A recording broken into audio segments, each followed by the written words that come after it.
Today I'm going to teach you how to transform into her. Pamela always had an amazing spray tan going on, so I'm using Sol de Janeiro Copacabana Bronze. Blending this all over with a Lancome foundation brush. This just gives you like the most amazing instant tan. Like, look at the difference between my body and my face now. This stuff is crazy. I know we're a little patchy, but the foundation's gonna even this all out, so just bear with me. Using Too Faced concealer, I'm starting to kind of carve out her brow shape by putting the concealer on my actual brows. I don't really want to tape down my brows for this look or glue them down. And then I'm taking a little bit of brow pencil and just trying to redraw them very thin and round. For foundation, I'm mixing Maybelline Dewy with Armani Luminous Silk, contouring away some of the forehead, the jaw right here, a little bit of highlight on her chin, and then where I don't have as much volume right here in this area of my jaw, I'm gonna add some highlight there to kind of fill it out. Little bit of contour kind of high up on the cheeks.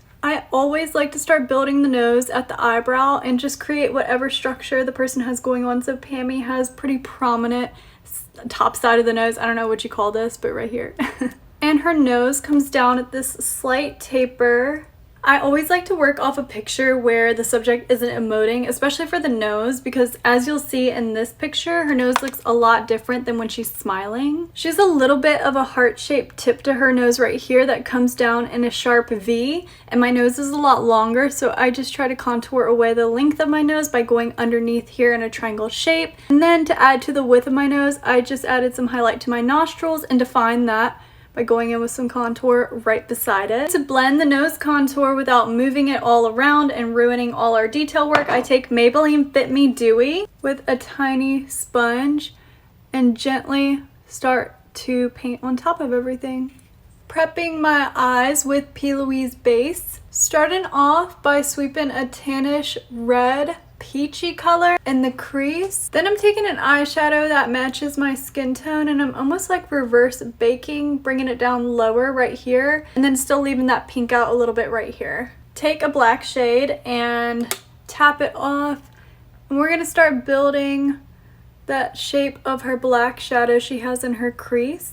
Angle brush, apply a little in the outer V, and blend. I just wanted to point out, it's not like modern eyeshadow where you want to blend this seamlessly. If you look really closely, there's a pretty evident demarcation of where the black shadow just goes right into that pink shadow. So don't overblend this. Pamela's eyes are slightly hooded, so it's hard for me to clock what her lid color is, but if I zoom in really close on this eye over here, it looks like a taupey shade. So I'm just gonna take that all over and then blend that into the black. I always curl my lashes before I put on eyeliner because I hate when the eyeliner transfers onto the lash curler. Her liner to me looks like a pencil liner, and I love the Sephora Ultimate Gel one. It starts a little bit thinner and then it gets quite thick and it doesn't have a wing from what I can tell. Next, I took a dark gray and I'm just going over that black liner. You can see the difference that it makes in softening the look. If you zoom really close into this picture, her lower waterline eyeliner and her slight inner corner liner actually looks like a dark brown to me. And I'm taking a Q-tip to smudge this outer half ever so slightly. Maybelline Sky High Primer on my top and bottom lashes because this is a little bit more natural, and then I'm gonna go over top with the mascara, but just on my top lashes. Rather than being brushed straight up, her lashes are kind of at like a diagonal, like back towards your temple. For the fake lashes, I'm gonna use Ardell Wispies and I'm gonna cut them a little bit over than half, and I want to use the inner corner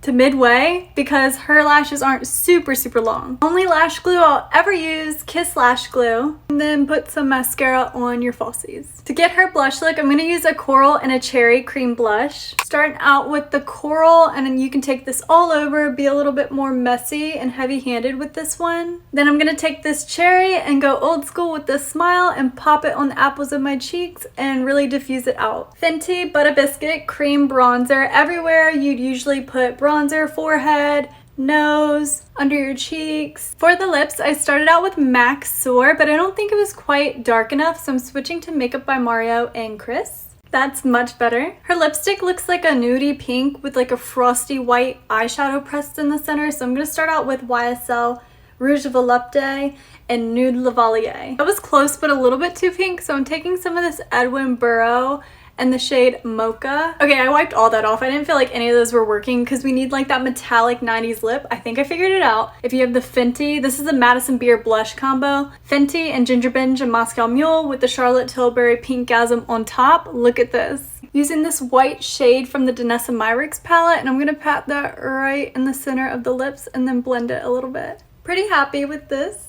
Setting with a light colored bronzer, except under the eyes, I'm still using Huda there. Added the blue contacts, leather skirt and boots, and here is the final look.